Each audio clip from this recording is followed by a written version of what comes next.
What is going on, guys, and welcome back to the channel. So today we're going to be working on the Hellcat. We're going to be doing a thermostat on that thing. I did this video a little while back, but I hadn't had a chance to edit it until now, so that's what I'm going to share with you guys today. We have since then figured out that we do have a couple other issues going on with the car, which we will be diving into here shortly in some upcoming videos. But I also wanted to go ahead and mention that we are going to Chrysler's at Carlisle this year in Carlisle, Pennsylvania. So if you guys are going to be out there or want to check it out, make sure to come find us at the show. I will put some details at the end of this video on where you can find us on the show field. This will be my first year, so I'm super excited to go and check it out. Everybody has told me great things about this show, and I would love it if you guys stopped by, checked out the car, and said hi. Also, the video quality in today's video is a little bit below my average standards, but my MacBook was down and I didn't know when we would have it back up and running, so we were using my iPhone instead of our normal cameras. But that only lasts till about halfway through the video, and then we are right back to our normal cameras. So I apologize for that.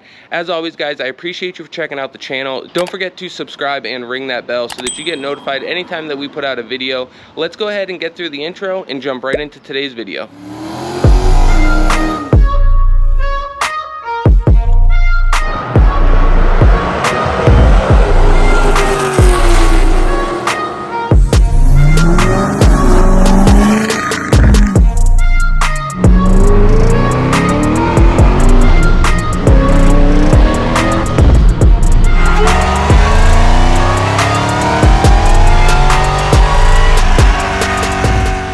So now that we've gotten through the intro, let's go ahead and get our tools together and we can start working on this thing. This is the thermostat that we decided to go with. Part number is right there. It's a Gates thermostat. So hopefully this one shouldn't give us any issues, but let's go ahead and get some tools together. It is getting dark out there, as you can see, so I'll probably have to set up some lights. But after I get that done, we can head on out to the car and start getting to work. Alright guys, so as you can see, we are out here at the car now, and you can see we've got our thermostat housing right there. Ours is a TBA machine from Ripatoon. Those are 13mm bolts right here on it. Sorry, like I said, I don't have my camera, so we're using a flashlight in my phone for now. But those are 13mm bolts. We're gonna go ahead and crawl underneath the car first though, and I'm gonna drain some coolant out of this thing. I'm gonna try to drain it enough so that it's just below this radiator hose, so that when we go ahead and loosen those bolts, we don't get coolant all over the blower belt and accessory drive belt. At least that's the plan. Might spill some, but we're gonna try to not get much on the belt because I don't want to deal with slip issues and everything else. So let's go ahead and crawl under it. We'll open up the petcock, gonna drain it into a pan and then into a bucket and go from there. Guys, so we got the old thermostat out. The old one's right here. We're gonna bring it upstairs and we are gonna boil it because my buddy suggested it, and I think it's actually a good idea. Since we think this one was sticking, I think it'll be cool to boil it and see if it actually opens or not. All right guys, so we brought it up here. We've got it in a pot of water and we've got a thermometer in it, and we're just gonna watch and see if this thing opens. It should open right around 180 degrees, but in today's case we're hoping that it doesn't open so that we know for a fact that it was the problem. So we're just gonna have to wait and let this thing get up to temp and see what happens.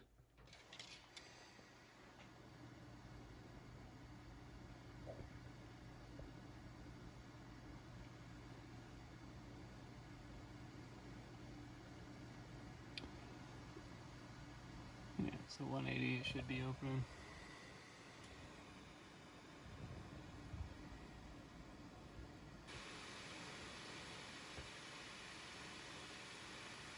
As you guys can see, at 190 and then at 195, this thermostat was not showing any signs of opening. Then we've got the new one here. We went ahead and just cleaned this up with some Scotch-Brite or scuff pad, whatever you want to call it. And we're going to use a little 1/4-inch drive torque wrench. We're going to go 252 inch-pounds, which is 21 foot-pounds. So we're going to go ahead and get this guy back in there, torque those two bolts back up, and then we can fill this thing up with coolant.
All right, guys, so as you can probably tell, we are back on the GoPro. I apologize for the crappy footage at the beginning of these last two videos. I was using my phone because I didn't know if I'd be able to get the MacBook back in time to edit the videos, so I just did it right off the phone. But we are back out here again today, finishing up the thermostat on this thing. We did get it filled last night. We are using the genuine Mopar coolant. We got it from Dodge in a 50-50 mix. Stuff seems to be working fine for us, but we didn't want to start it up last night and start bleeding this thing because it was pretty late, and as you guys know, this thing is pretty loud. So we've got my funnel hooked up right here. It's just one of the big ones that you can mount right to the radiator cap, or in our case, the tank cap, so that if this thing bubbles up, it shouldn't overflow as bad. It should fill that tank first. So we're gonna go ahead and give it a try with that. Got it filled up, and we are finally ready to start this thing. So let's go ahead and fire it up and see what happens.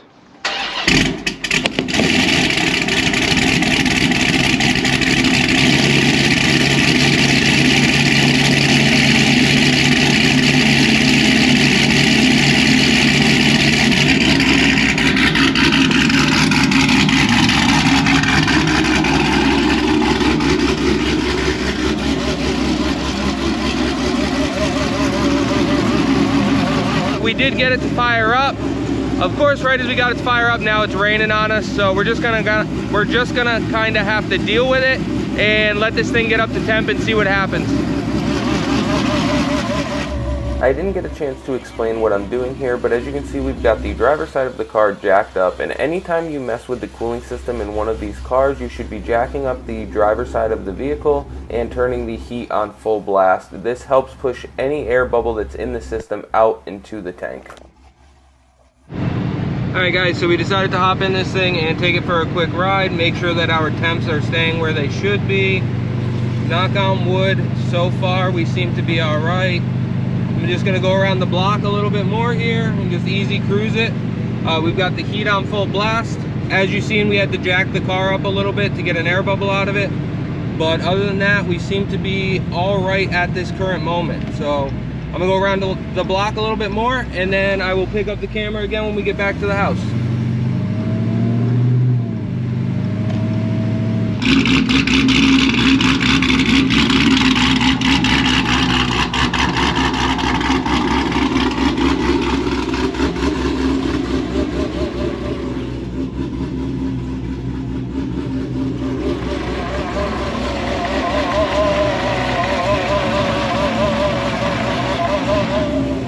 Seems to be all right now, guys, so we're gonna go ahead and kill it, let it cool down, and I might fire it up again and just make sure it stays at 180, 185 a little bit later. So let's go ahead and kill this thing.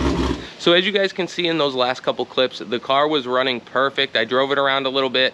Temps never went above 185, so we were pretty confident at the time that we had the car fixed.